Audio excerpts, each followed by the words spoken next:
Hello friends, आज मैं आप लोगों को जो पार्ट 2 मैंने बनाया है एरेक्शन की थ्योरी का पार्ट 1 बना रहे थे तो वीडियो पॉज हो गई थी। तो ये मैंने सेकंड पार्ट पूरी 8 स्टेजेस का फिर से बनाया है। तो एक बार आप देखिएगा। फर्स्ट स्टेज में मैंने एरेक्शन के बारे में बताया है और ये क्यों सिद्धांत दिया गया है उसके बारे में बताया है, तो आप प्लीज़ उसे भी देखिएगा। और इसमें 8 स्टेजेस को डिफाइन किया है, तो एक बार आप इस वीडियो को देखते हैं। चलिए, ये आपका बीएड में और बीए में और आपका एजुकेशन से हो, साइकोलॉजी से हो, बीएड कर रहे हो, कोई भी कोर्स है तो आप इसके बारे में, इस थ्योरी के बारे में पढ़ सकते हैं। चलिए आइए देखते हैं। और अगर आपको वीडियो अच्छा लगता है तो प्लीज़ लाइक शेयर सब्सक्राइब करना ना भूलें।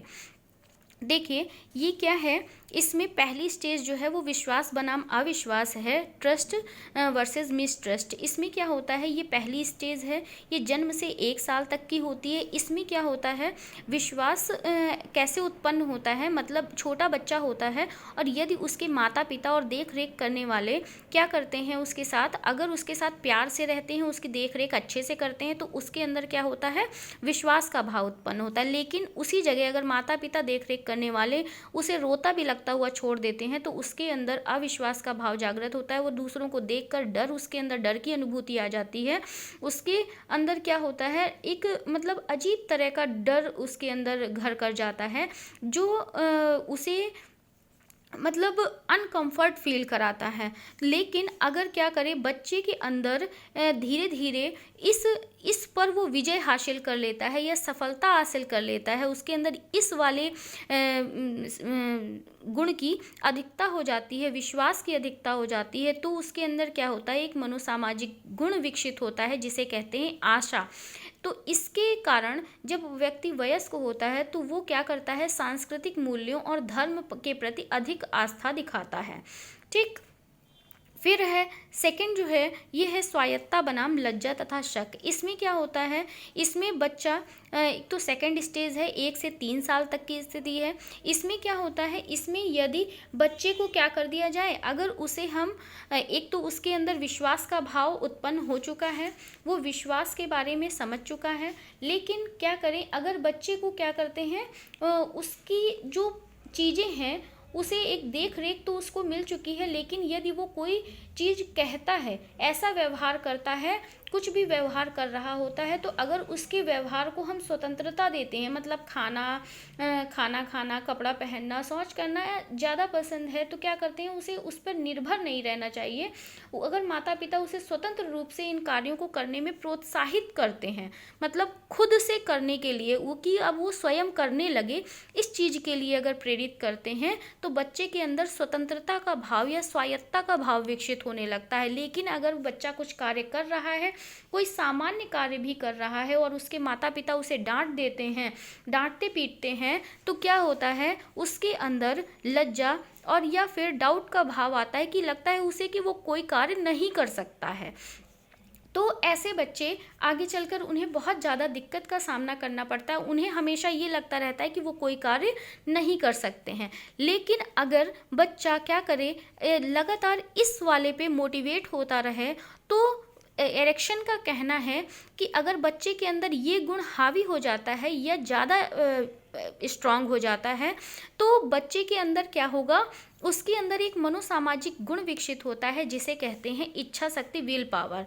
और कहा जाता है कि अगर विल पावर बच्चे की स्ट्रांग है, जैसे क्योंकि इसमें विल पावर स्ट्रांग करने की बात कही गई है, विल पावर स्ट्रांग होगी तो वो अपनी कार्य को स्वतंत्रता पूर्वक दूसरे के सामने रखने में, करने में सफलता अर्जित कर लेगा। फिर देखिए तीसरी स्थिति है पहल बनाम दोष। ये एक तो 3 से 5 साल की है। ये जब बच्चा स्कूल जाने की स्टार्ट ही करता है तब यह वाली स्थिति आती है, ये वाली अवस्था आती है। इसको अर्ली चाइल्डहुड भी कहा गया है, अर्ली चाइल्डहुड भी कहा गया है। अब देखिए बच्चे के अंदर क्या हो चुका है, विश्वास की भावना आ चुकी है, वो स्वतंत्रता पूर्वक अपना कार्य करने लगा है। तो वो जब किसी चीज़ को देखता है तो उसे प्रश्न पूछने की मतलब क्यूरियोसिटी उसके अंदर आ जाती है। वो हर चीज़ को जानना चाहता है, समझना चाहता है कि ये क्या है। बच्चे आप देखते होंगे कि छोटे छोटे बच्चे हर चीज़ में प्रश्न पूछते हैं, तो उससे क्या होता है, उनके अंदर कॉग्निटिव लीप आ जाता है, जिससे वो हर चीज़ को जानने की कोशिश करते हैं, उसका एनालिसिस करने की कोशिश करने लगते हैं। और लेकिन अगर माता पिता जो हैं उनके उन प्रश्नों का उत्तर देते हैं तो बच्चों में क्या होता है, पहल का इनिशिएटिव आता है, इनिशिएटिव का भाव उत्पन्न होता है। लेकिन यदि माता पिता उनके प्रश्नों को डांट कर डपट कर उन्हें चुप करा देते हैं तो उनके अंदर गिल्ट का भाव उत्पन्न होने लगता है।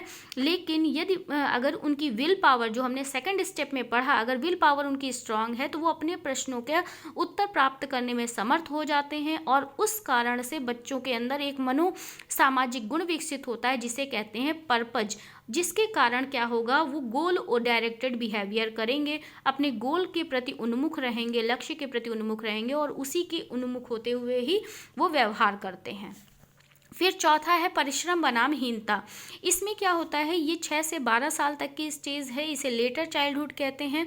इसमें क्या होता है, इसमें बच्चे अपना क्या करेंगे, एक तो पहली बात है कि इसमें 3 चीज़ें अब विकसित हो चुकी हैं बच्चे को, वो गोल डायरेक्टेड बिहेवियर करने की सोच चुका है। लेकिन देखिए इसमें क्या होता है, बच्चों के अंदर नए नए ज्ञान को अर्जित करने की क्षमता विकसित हो जाती है और वो क्या करता है, अपनी बौद्धिक कौशल मतलब जो इंटेलेक्चुअल स्किल्स होती हैं उन्हें सीखना प्रारंभ कर देता है। यहाँ पर ये अपने फ्रेंड सर्कल के साथ स्कूल में वक्त बिताता है, छात्रों के सामने शिक्षक जो हैं वो छात्रों के सामने नई नई चुनौतियाँ रखते हैं और जो कठिन चुनौतियाँ होती हैं, अगर बच्चा जो है उन चुनौतियों को भी सफलतापूर्वक समाधान उनका कर लेता है तो उसके अंदर क्या होता है, परिश्रम का भाव उत्पन्न होता है। लेकिन यदि केवल वो क्या करे, ट्राइवल टास्क को ही वो फुलफिल कर पा रहा है तो उसके अंदर क्या होता है, ट्राइवल टास्क को ही पूरा कर पा रहा है तो उसके अंदर एक तुच्छ भाव उत्पन्न होता है जिसके कारण उसके अंदर परिश्रम का भाव ना उत्पन्न करके हीनता का भाव उत्पन्न होने लगता है।